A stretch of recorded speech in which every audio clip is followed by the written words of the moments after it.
Hi Masters, may mga kasama tayo dito, mga aircraft mechanic. Si Dan, tapos si Mark. Hello. Shout out, Master Bay in Yun. the house. Yan, interview natin kung anong ginawa nila para maging mechanic and mga tips, syempre. And the last, sahod reveal.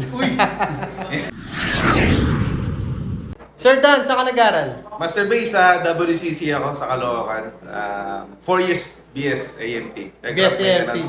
Technology. Yun. And Sir Mark, saan ka nag-aral? Ako naman, sa Piatti University sa Manila.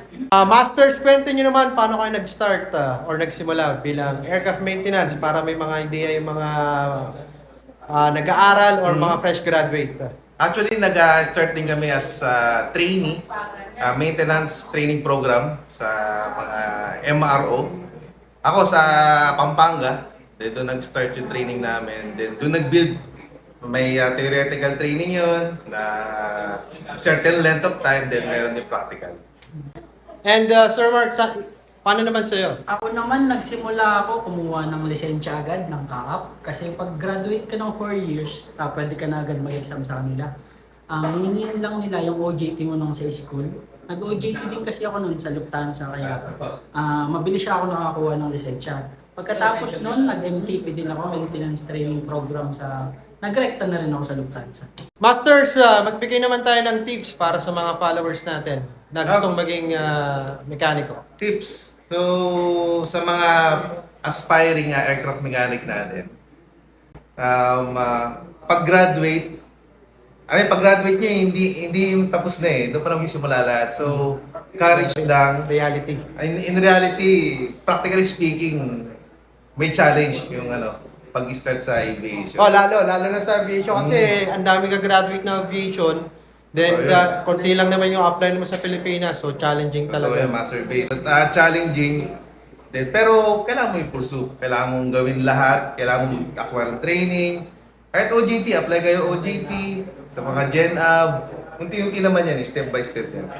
Wala naman yung instant na nandun ka kagad. Basta galingan nyo, then study hard pag nag-aaral kayo. And dapat magaling kayo makasama, di ba? Of course, of Kasi course. kahit magaling ka, kung hindi ka gusto ng mga seniors or supervisors, yari ka. Totoo yan, Master D. Yun. Makikisama. Sir Mark, anong tips natin or advice sa mga aspiring mechanics? Ang tips ko lang sa mga bagong graduate, dapat updated lagi sila sa mga job opening sa industry natin kasi kadalasan paunahan lang to kung sino Yun, paunahan, Masters. kung sino yung mauna, siya yung maunang makakapasok. Kaya Masters, follow nyo ako. Lagi ako nagpo-post ng mga Yun, job kaya openings. follow mo si Master Boy. Yan, check nyo. Tapos, priority nyo yung lisensya.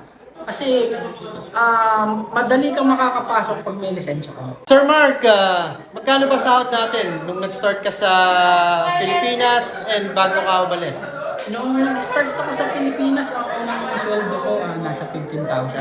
15,000. Tapos nung umalis ako, nag-24 na siya.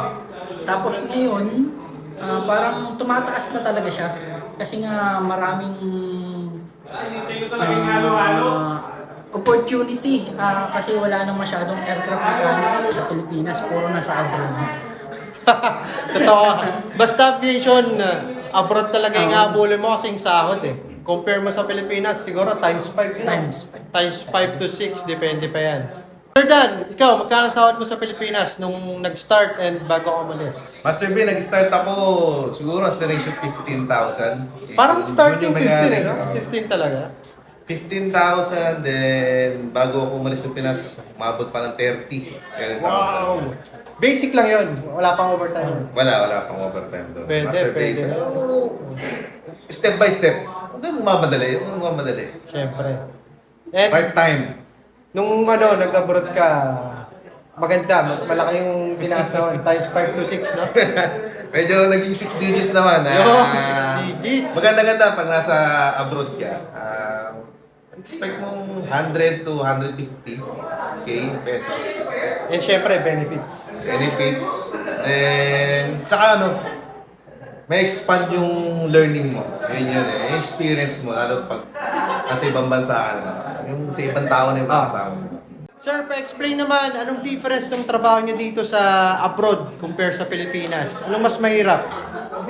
Sa akin, mas mahirap sa Pilipinas. Oh, talaga? Kasi dito, maluwag lang naman yung trabaho mo.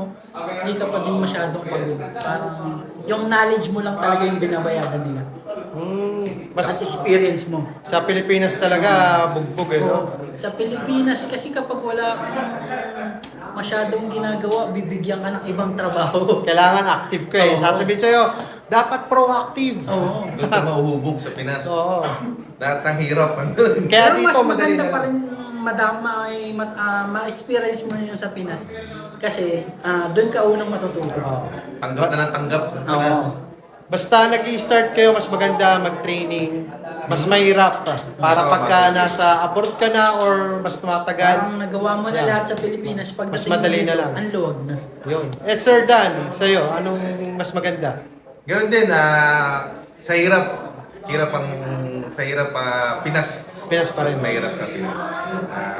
Siyempre, magtsatsaga ka, baguhan ka eh. Ito ka kukuha na experience mo eh. Pero, tanggap na ng tanggap. Kasi kung mag-abroad ka, kung gusto mo nga naman eh. Mas Siyempre. magaan sa abroad. Okay, Masters, thank you sa mga sinabi nyo. Ang ganda. Thank you, And Master Ray. syempre, sa lahat ng gustong mag-mekaniko, dream big, sky's the limit. Go for Follow it. Master Bay! Yun! Alam. Thank you!